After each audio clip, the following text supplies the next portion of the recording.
seja bem-vindo a mais uma edição do TV UERJ Esporte. Aqui comigo, Hugo Mirandella, grande flamenguista.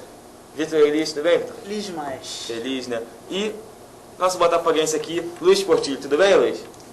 Só um pouquinho. Só um pouquinho, né? Então, começando dando parabéns para o time do Flamengo, que foi campeão do Campeonato Carioca. E hoje um programa especial, falando do Campeonato Carioca, dessa final do Campeonato Carioca, que terminou, né?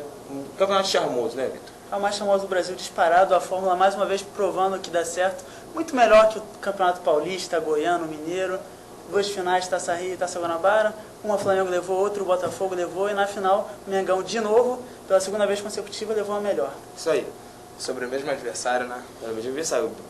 Vice Freguesia, no Botafogo. Né? Será que vai tomar do Vasco? Estavam falando que o Eurico Miranda queria processar o Botafogo, porque está tomando vice do Vasco.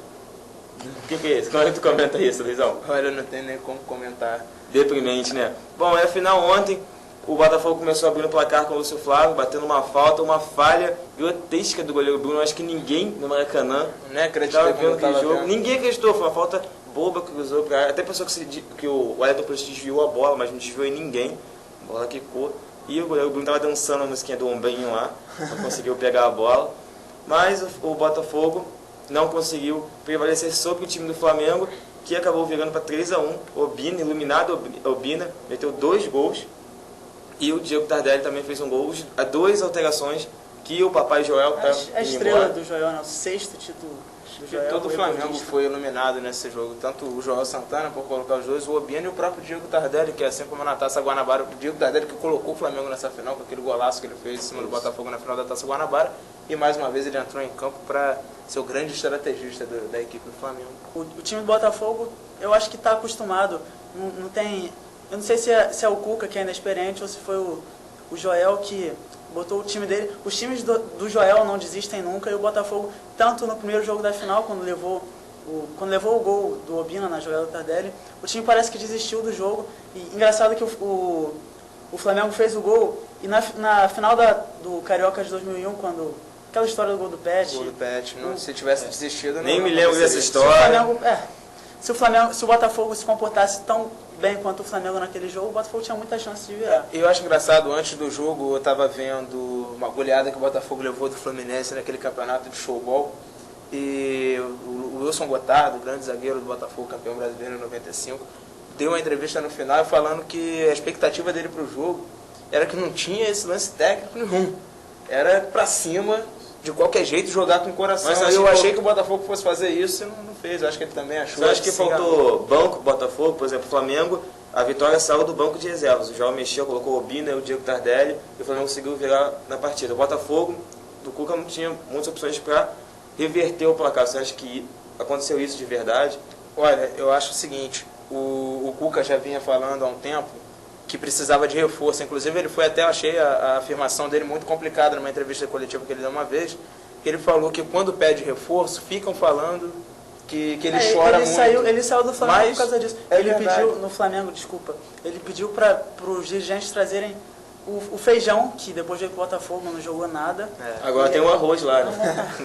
E arrumou confusão por causa do Feijão. Por isso, infelizmente, o Cuca deixou o Flamengo em 2005. Acabou que o Flamengo teve o presente agora de ter o Joel Santana de uma forma que eu nunca vi o Joel, que merece muito esse título. Tanto o resultado da partida de quarta-feira contra o América no México, 4-2, um resultado inesperado, quanto o resultado dessa partida de ontem e o futuro resultado bom contra o América no Maracanã, que o Flamengo com certeza vai conseguir. Provável classificação do Flamengo para as quartas de final de Libertadores.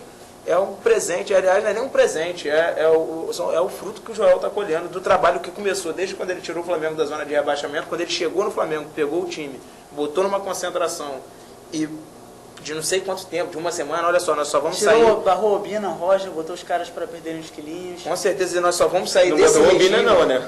Não, o Obina fugiu disso daí. O Obina tá fininho.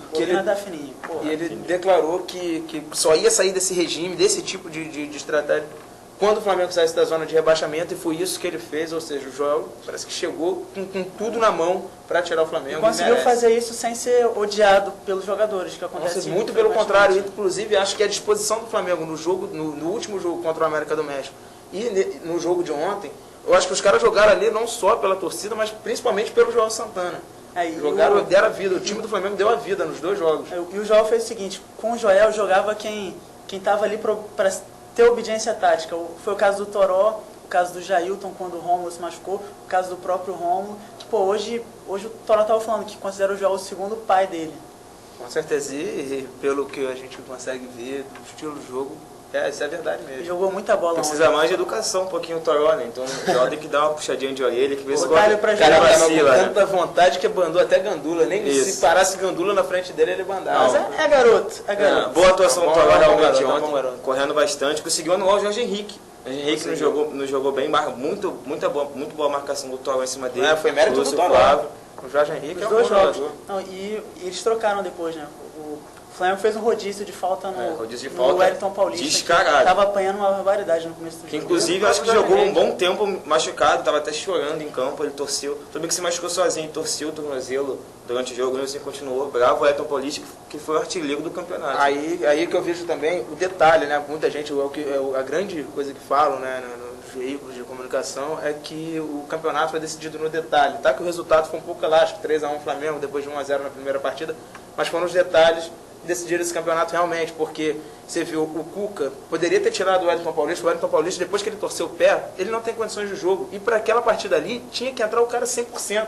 Porque era para jogar com o coração. E o Wellington Paulista não tinha mais condições. Ele torceu o pé, chega o Wellington Paulista. Vem, sai. Isso me e lembra. coloca o Fábio. Depois ele tirou o Diguinho. Depois eu vou contar um caso. Depois ele tirou o Diguinho de campo. O Diguinho era o jogador que estava correndo por todo mundo. E aí o Botafogo perdeu a correria. E ainda colocou o Adriano Felício, que é um jogador apático. Mas aí, isso me lembra um caso de 20 anos atrás, com o Botafogo também, na época do Maurício. O Maurício jogou a final. Aliás, vou dar os créditos aqui desse caso. O Fábio me contou hoje. Enfim, Grande Fábio Clotz. O Maurício jogou com febre e o Espinosa não quis, pediu para sair no intervalo. O Espinosa não quis tirar o cara e acabou sendo o iluminado, né? O que fez o gol, deu aquela corridinha. Mas o Maurício tirou o Botafogo. Depois de 200 anos sem correndo título, o Botafogo ganhou. O Wellington Paulista Mas não ele tinha pediu pra condições. sair. Teve uma bola que no início do segundo tempo que o Wellington Paulista veio trazendo na ponta, que eu estava assistindo o jogo e falei, esse cara não está com condições de jogar, e não é nenhum crime chegar pro cara e tirar. O Túlio, que não vem jogando muito bem, infelizmente, o Túlio, que sempre foi característica dele, a garra, e parece que eu não sei onde o Túlio está escondendo a garra, toda a garra que ele tem jogado de uma forma muito apática. E o Túlio chegou na final contra o Fluminense e não estava em condições de jogo, chegou, eu quero sair. Podem me chamar de covarde, podem me chamar do que for, mas ele assumiu a responsabilidade e saiu de campo. E o Botafogo foi, forma heróica, e ganhou aquele jogo, com aquele gol do Renato Silva. E o próprio Renato Silva, que não teve culpa nenhuma no resultado de jogo do Botafogo no jogo de ontem. Ele tomou, tudo bem, ele errou, tomou um cartão amarelo muito cedo, por uma entrada que ele deu, uma falta perigosa, mas aquela falta que ele fez, em cima, jogo, né? Mas ele distribuiu para os dois lados. E o Renato Silva, ele deu a vida dele pelo Botafogo ali. Ele viu o Marcinho, que é um jogador veloz, incendiador, partir para cima e ir na cara do Renan. Ele tomou, ele não foi violento, não machucou o Marcinho, pôs a mão na frente, fez uma falta que se caracterizava pelo cartão amarelo e foi corajoso e saiu sem reclamar. O Leandro Guerreiro podia fazer a mesma coisa. O Leandro Guerreiro poderia ter feito isso com o Juan, quando ele entrou na área, e o Alessandro poderia ter feito com o Diego Tardelli. Mas só para complementar aí, o Renato Silva tomou um cartão marcando o Souza, que, aliás, está de parabéns, o Souza tem jogado muito bem. E é um dos jogadores no futebol brasileiro que é mais difícil de marcar, sabe? Eu nunca marquei o Souza, mas é um cara que... dá medo. Não, além disso, é um cara que protege muito bem a bola, faz o pivô muito bem e enche o saco do marcador, sabe? É aquele cara que dá uma ombrada. E ele se entregou para o time do Flamengo, porque ele é um jogador que é goleador, e há muito tempo que ele não vem cumprindo essa função, ele vem cumprindo uma outra, cumprindo a chamada obediência tática, que é muito citada pelo João Santana, que você citou.